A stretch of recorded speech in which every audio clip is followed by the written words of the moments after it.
नमस्कार and welcome. आज तपाईहरुलाई म YouTube को थम्बनेल कसरी बनाउने भन्ने बारेमा सिकाउन गइरहेको छु। त्योभन्दा अगाडि चाहिँ हाम्रो डिस्क्रिप्सनमा जानु होला। मैले यो canva.com भन्ने डिस्क्रिप्सनमा लिंक राखिदिएको छु। यसमा चाहिँ तपाईहरुले YouTube थम्बनेल मजाले बनाउन सक्नुहुन्छ। यसले आफै साइजहरु डिफाइन गरिदिन्छ। ल अब हामी स्टार्ट गरौँ हाम्रो थम्बनेल क्रिएट गर्नलाई। सर्वप्रथम तपाईहरु canva.com मा जानुपर्ने हुन्छ। त्यसपछि तपाईहरुले यहाँ चाहिँ लगइन गर्नुपर्ने हुन्छ हैन। लगइनको लागि तपाईहरुकै जीमेल एकाउन्टहरु युज गर्न सक्नुहुन्छ र म चाहिँ अहिले मेरो जीमेल एकाउन्ट युज गर्दै छु र कन्टिन्यु विथ गुगल गर्नुभयो भने चाहिँ तपाईको यहाँनेरि गुगलसँग लिंक भएर यो चाहिँ आफै लगइन हुन्छ। एकछिन लोडिङ हुन्छ हैन।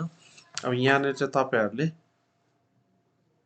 देख्न सक्नुहुन्छ। यसमा चाहिँ डिजाइन स्पटलाइट बिजनेस एजुकेसन के को बारेमा बनाउने हो त्यो सबै देखाउँछ। तर तपाईहरु चाहिँ अहिले यहाँनेरि क्रिएटर डिजाइनमा जानु होला र तपाईहरुलाई यहाँनेरि विभिन्न डक हो कि व्हाइट बोर्ड को लागि हो कि भिडियोको लागि हो कि युट्युब को लागि फेसबुक को लागि के को लागि तपाईले चाहिँ क्रिएट गर्ने हो त्यो चुज गर्ने हो। र अहिले चाहिँ हामी युट्युब थम्बनेल को लागि चुज गर्न गइरहेको छौं किनभने हामी अब युट्युब थम्बनेल बनाउन सिक्दै छौं र हामी अहिले चाहिँ तपाईहरु पनि युट्युब थम्बनेलमा क्लिक गर्नु होला।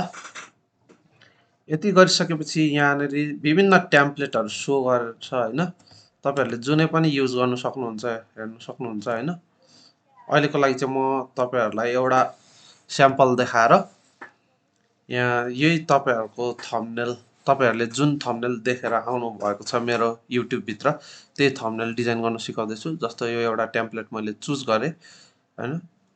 यसमा चाहिँ मैले एट्र्याक्टिभ को ठाउँमा डबल क्लिक गर्ने र डबल क्लिक गरिसकेपछि के लेख्ने त हामी एट्र्याक्टिभ को ठाउँमा तपाईहरुको जस्तो अब मेरो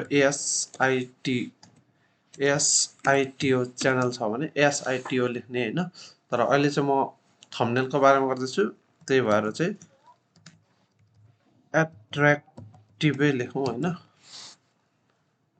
एट्र्याक्टिभै लेखिरहेको छु हैन। अनि यहाँ थम्बनेल को ठाउँमा चाहिँ हामीले अहिले युट्युब को थम्बनेल को लागि बनाउँदै छौं त्यही भएर युट्युब थम्बनेल भनेर चाहिँ यहाँ एउटा यसरी हामी क्रिएट गर्न सक्छौं हैन।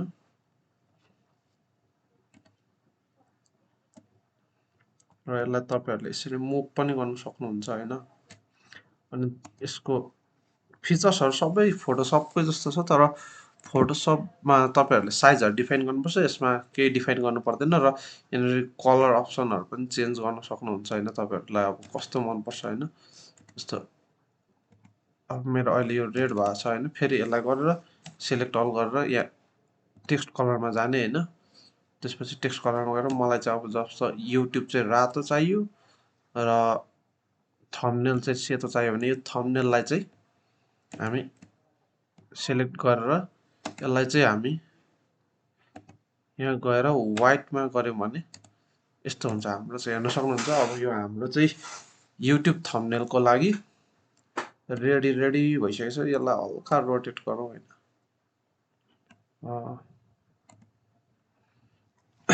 अनि त्यसपछि अब the most attractive YouTube thumbnail भन्ने मेरो रेडी भइसकेको छ। तपाईहरुले यो यसलाई रिप्लेस गरेर आफ्नो फोटो पनि हाल्न सक्नुहुन्छ हैन तपाईहरुकै च्यानलको। अहिले चाहिँ म यही राख्दिदै छु हैन तपाईहरुलाई। अनि त्यसपछि तपाईहरुले यहाँनेरि टेक्स्टहरु अरु पनि राख्न सक्नुहुन्छ। यहाँ विभिन्न फन्टहरु पनि छ हैन। त्यसपछि यति गरिसकेपछि तपाईहरुले के गर्नुस् त भन्दाखेरि शेयरमा क्लिक गर्नुहोस्। र शेयरमा क्लिक गरिसकेपछि यहाँ डाउनलोडमा जानुहोस् र अहिलेको लागि चाहिँ हामी सजेस्टेड पीएनजी भन्छ हैन। जेपीजी के चाहिन्छ तपाईहरुलाई त्यही गर्नु होला। र यो चाहिँ हाम्रो तर